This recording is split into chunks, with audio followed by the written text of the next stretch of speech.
Наместо достоинствено одбележување на светскиот ден на хемофилијата, пациентите врзани за кревети оставени без терапија. Болката не чека, но лековите доцнат.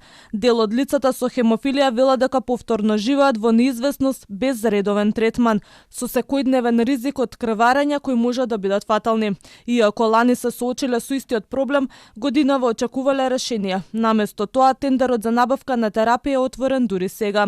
Повозрастните, верувајте, повеќето се в кревет, тие се со големи оштетувања по зглобови, то се болки, то се неподносливи болки.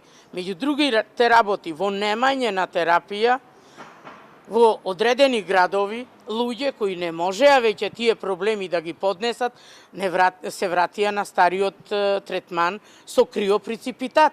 То не е ништо ново, али веќе Светска федерација и здравствена организација забранете криопреципитатот да се користи во цел свет. А ние уште 2026 година го користиме.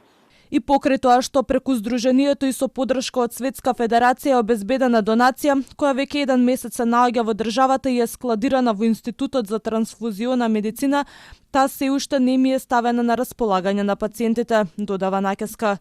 Од 10 март до сега, од која бирократија, администрација, документ овај, документ онај, уште ние не можеме да ја користиме таа донација, иако е стриктно дадена за нас.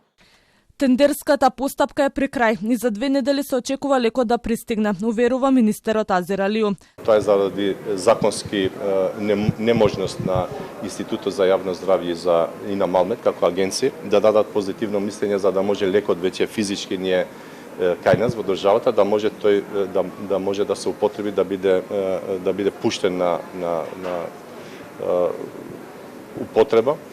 Ќе видиме, правиме напори да видиме да најдеме решение како може истиот да го ставиме во употреба. Ова не е прв пат пациентите со хемофилија да се соочуваат со недостиг на терапија. Во државата има околу 300 пациенти со хемофилија.